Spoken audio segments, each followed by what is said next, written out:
So, my friend, I want to ask you, have you been listening to some of my podcasts for a while and identified for yourself all the areas that you feel your business could be better in?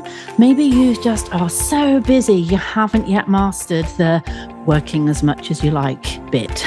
Or maybe you're just not bringing in the money, like you're struggling with the income, or it's just not enough. Well, it's time for us to have a conversation. In the show notes, there is a link to my evolution call. If you're a dance boss and you are ready to take action, let's have a chat and let's see where I can take you.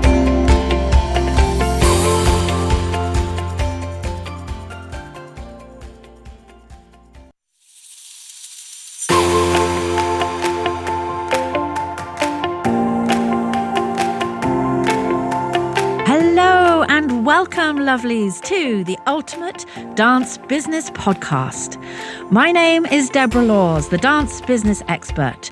My passion is to help you turn your passion into profit while guiding you to work less and earn more. I'm super excited to share interviews with you that I know will inspire and motivate you in your schools, as well as my solo shows where I shall be sharing some great tips and strategies. So if you love the show, please do remember to review, subscribe, and share it with your fellow dance boss friends. So let's get stuck into the business of dance.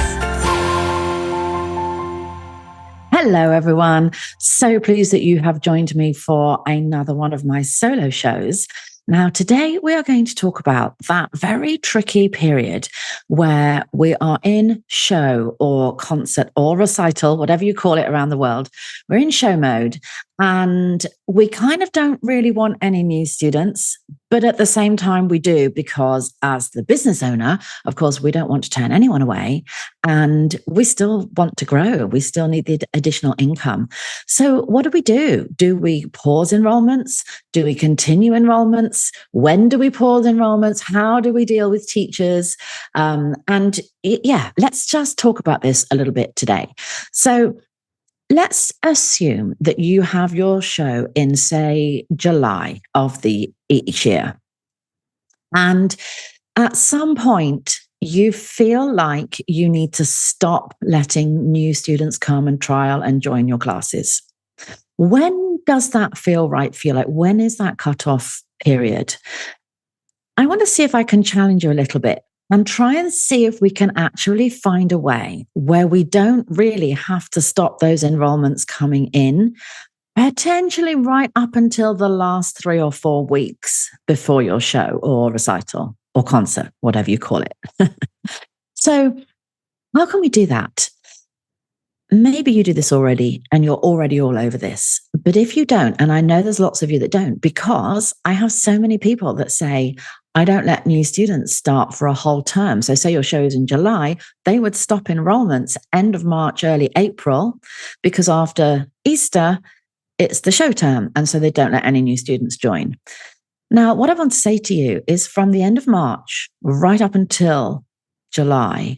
And for those of you that are listening in the UK, most of us then have a break over the summer and don't start back until September. We're talking no business growth, no new students between March and September. That's like 4 months. That's a whole big chunk out of your year where you're not allowing any growth to happen, any new income to be generated. I don't know many businesses where they just close the door for 4 months and don't allow any more trade or any more of their services to be sold. So maybe there's a way around this, or at least maybe we can try to lessen the length of that period. So my thoughts are, maybe you do this already, that we can actually continue to allow new students into the school up until about 3 to 4 weeks. And the way that I used to manage and deal with this was I would let students come in, but I would explain that we're in our show term. Now, for me, I did shows every 2 years. So I appreciate that this is different if you do a yearly show. But even if you do, it makes no difference. I would explain to anybody after Easter if it's our show term, that we are now stepping into show term, that our values, the things that are important to us, are all around students feeling confident and happy. And therefore, we're going to leave it open. We're going to leave an open book as to whether this student gets to take part in the show or not. Because it might be that this new student really embraces her classes, goes away and practices, manages to learn enough of the vocabulary and the steps from that new class that they can actually manage and cope with the routine that's going in the show, and that they're more than capable. Okay, not greatly polished, not greatly skilled, but they're more than capable in taking part. So we don't want to say no to those people if they're joining in the first few weeks of after Easter. But likewise, we don't want to tell a parent and assume that the child will be joining in if they just don't end up feeling confident and happy that they have learned enough of the steps that they can keep up, that they can manage easily, and that it's going to be a really pleasant experience. So I keep it open-ended and I explain those reasons. If your child embraces everything and is fine and going great guns, then we're going to try and include her in the performance. If she joins and she's enjoying the class but isn't ready for this performance, then that's fine. She can come to the classes. She doesn't have to take part. We won't give her a specific place in a routine. She can kind of shadow somebody else, and if she doesn't take part, that's fine. So that's fine for the first couple of weeks. But obviously, the closer and closer we get to the performance, the harder and harder it is to accommodate someone if they start. So let's assume that it's now too late for them to be in your performance. It's now not going to be fair on the other kids because you've got somebody that really doesn't know which line they're standing on or where they should be going. It's not fair on the teacher to have to try and teach a whole routine now to someone that's not only just joined the class, but maybe they've never danced before. Whenever that period is, and it could be 6 weeks before your show, 8 weeks before your show, 4 weeks before your show, I think what we do at this point is we say to parents, I'm so glad you've joined us right now. Like, this is one of the best times that you could join, because although your child will not be able to take part in this year's show, she's still going to get to be a part of the fun and the buzz and the excitement that we have when we are doing our non-syllabus classes or when we are working towards a show. She can have a go at learning a part of the routine. She or he, they can have a go at learning a part of the routine. They can step in for other people if somebody is away, so they can become our number one understudy. They get to enjoy learning how a show is put together and how we polish a routine. We would then love to be able to offer your child and you one free ticket, so two tickets for you to bring your child along for free as our guests. As a new student that's only just started, that's not able to take part, they can come along and be the biggest cheerleader for their dance. And they will really love seeing the dance on stage, all costumes with their new friends that they've made, and even know some of that routine and be jigging in their seats. Like, this is so beautiful. And I'm so glad that you have managed to join us at this time. So what we're trying to do is flip it around from, oh dear, oh no, you've inquired right at the wrong time. This isn't great. Come back in 4 months' time or 3 months' time. We want them to feel like, okay, we won't, she's not going to be in the show. He's not going to be in the show, but there's all these wonderful benefits for joining us now.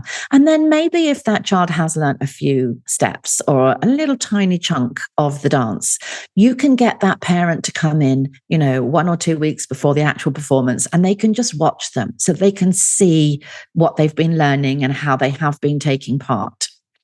So it's all about trying to include them, even if they're not in the performance. It's all about making them feel like this is a really great, really exciting time to join. And then, of course, if they're making an inquiry and you really have kind of made a cutoff point, it's too late now. You can't start. We're 3 weeks before the show. We're just putting the finishing touches on. We're spending a lot of time trying on costumes. There's really no value for you to join now. Then we want to still give them a free ticket. We want them to maybe come along and watch a class so they can see what's going on. Maybe they can come and watch a couple of classes. Maybe you could get them up literally just doing 8 counts, like at the end of the lesson, just so they've done something. You can offer them the free tickets. They can come and watch the show. And even if they decide not to come along and do any of that, we're going to obviously put them on a little wait list. Now, what's really important here, what's really crucial, is what we do with that wait list. Because I see time and time again, and it's such a shame, where people say, really sorry, you can't join for now. The show is on this date. You'll be able to join after that. Get back in touch then, or we'll get back in touch with you. And then that person is just left out in the cold. They don't really appreciate why and what all the reasons are why you weren't able to welcome them at this point. Or if they do appreciate it, they just kind of go away and forget about you. Or worse still, they go and they find a school that isn't 4 weeks away from doing a show. So I thought I would just share with you guys today the planners that I have produced for dance school owners, because these are flying out of Amazon like hotcakes. And if you don't have yours yet, then all you have to do is pop to Amazon and type into the search Deborah Laws, and all 3 books will come up. So the ultimate dance business planner I designed for you so that you had a little bit of a Deborah on your desktop. The planners are full of business training, tips, motivational quotes, things to do at the start of the month, things to do at the end of the month, ways in which you can plan out your marketing and your retention, and they are selling all over the world. So go to Amazon, grab your #1 best-selling Ultimate Dance Business Planner, and enjoy mapping out the growth for your studio. So we want to put them on a wait list, and then we need to nurture them. Now, you may only have 1 person, you may have 10, 15, 20, I don't know. But what you do with that list is you send them a weekly email. That weekly email is going to be warming them up and getting them excited for when the show is over and you allow the trials to start trickling back in. So you can do something like 4-week countdown. You know, it could be a countdown email, only 4 weeks to go until we welcome you for your trial session. And here's a little bit about what's going on. And we can't wait to include you. Like, here's what's going on in the studio right now. We've just had our photo day, or, you know, our last rehearsal, or whatever you're going to say. Explain what's going on so that they get almost excited for you, for the school. Another week, it could be 3-week countdown, like only 3 weeks to go till we get to meet you. Did you know that some of the things our students have got up to in the last year are, and you can drop some of the other wonderful things that you've been doing.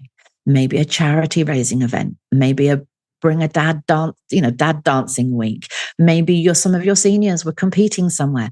Like, drop some of the wonderful, lovely opportunities that this family, this child, this student or adult is going to have in the future if they join your dance family. And then you've got week 2 countdown, only 2 weeks to go. Here's a little bit more information about what to come. Start to get them thinking and getting excited about 2 weeks' time. Wear this, bring that, park here, whatever that information needs to look like. And then 1 week countdown. Oh my gosh, we're so excited. Our show is now over. We had an absolute ball. You could, include a few wonderful things, testimonials, and now it's our chance to meet you so that you too can be involved in these wonderful opportunities that we give to our students. So many people miss a trick here. Now, if you were getting those emails and you feel like you found the school that you wanted to go and try out, but they sent you an email to say, so sorry, now is not great. But we're going to keep in touch with you. This is the date you can start. And then you had these emails drop in to your inbox once a week. You're probably going to hang on, aren't you? You're probably going to go, oh, do you know what? We can't start right now, but this school does sound really good. And also, I feel important because they're keeping me in the picture. They're keeping in touch. Like, I feel like they do want me. It's just that genuinely this is a bad time. You're showing your commitment to them. You're showing that you care about them, even though they weren't able to start straight away. So you could write these 4 emails and put them in a little sequence that you then keep. You can use this email sequence every year when you come closer to your show and when that cutoff point has been hit, and just send those out to this waitlist. Now, the other thing you could do, if you are absolutely definite that you don't want to bring on in anybody new within like a whole term before your show, how about considering whether or not maybe during a holiday, maybe during a half term, maybe one weekend on a Sunday, you do like a little mini workshop for those people on a wait list. It may be that you've got, I don't know, 15, 20 inquiries all waiting to start, and they've got this big 3-month wait.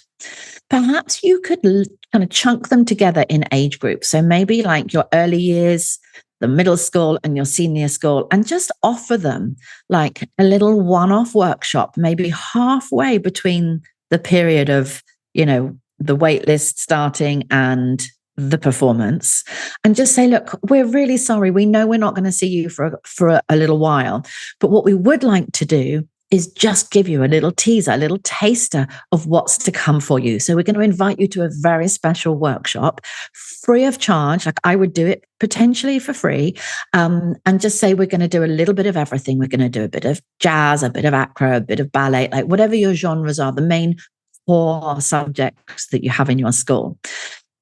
The other thing that this is really great for is they might be signing up for a ballet class, but you might have done a little combo workshop and they come out and go, do you know what, Mum? I really loved it and I want to wait. I don't want to go to another school. I want to go to this one. But they might also say, and I really loved the jazz and the tap that we did. So can I try those classes as well? So it's a really good way of kind of upselling to your future students before they've even joined. Maybe they were going to sign up for your circus class, but now you've got them, signed up for a trial in a couple of other classes as well. So you could really consider having like this open morning or open day if you end up with a lot of people on your wait list.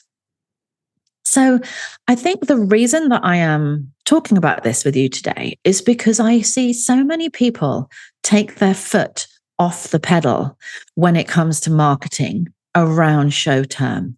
And what I would love you to do is just keep it going. Keep advertising, keep marketing. Let's get that wait list huge. Let's not kind of say, okay, no new students now for several weeks. That's no more growth. And chances are there'll be 1 or 2 that's going to drop off. So we've got people leaving and no one joining. That's not good for any business. So keep the foot on the pedal. Keep adding them to your wait list. Like it's a strategy where we're kind of getting them ready for when they can come. Offer some little workshops.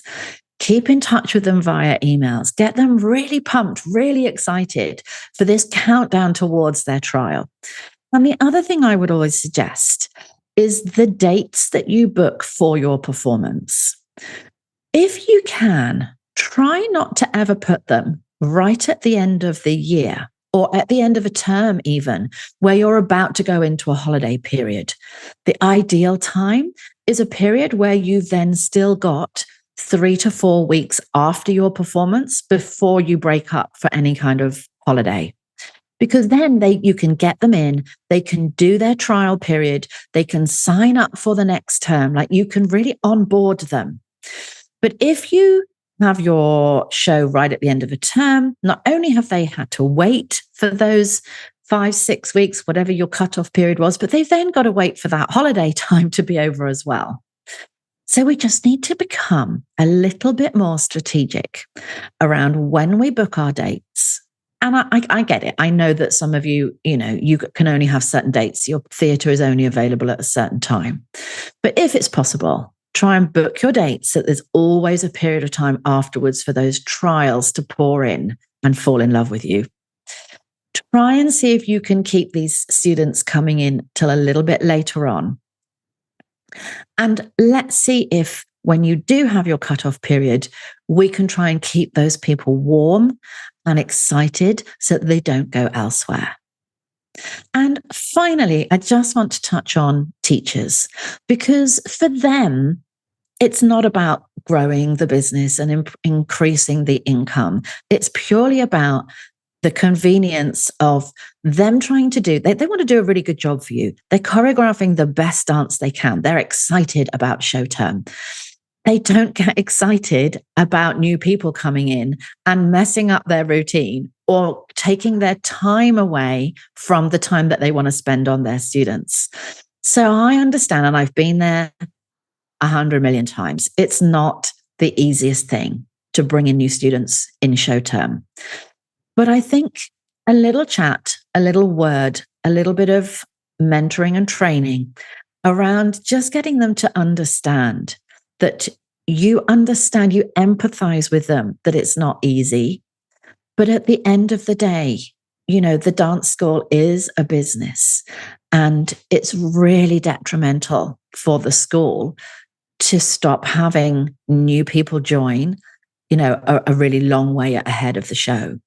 So don't worry, we're not necessarily going to insist that these new people are in the show. We're not going to necessarily insist that you make changes for everybody, but we do somehow need to all work together so we can accommodate these new trial students and talk them through the things that I've discussed today in terms of them shadowing, being an understudy, allowing the parents to come in and watch so that the child still has some sense of purpose in your classes.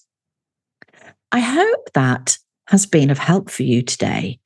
I really hope that you reconsider stopping all your marketing during your show or recital or concert period. I hope there's been a few tips there where you can go ahead and implement them so that we can continue growing your business no matter what time of the year. It's been lovely hanging out with you. Thank you so much for joining, and I look forward to seeing and hearing from you in the future. So, my friend, I want to ask you, have you been listening to some of my podcasts for a while and identified for yourself all the areas that you feel your business could be better in? Maybe you just are so busy you haven't yet mastered the working as much as you like bit. Or maybe you're just not bringing in the money, like you're struggling with the income, or it's just not enough. Well, it's time for us to have a conversation.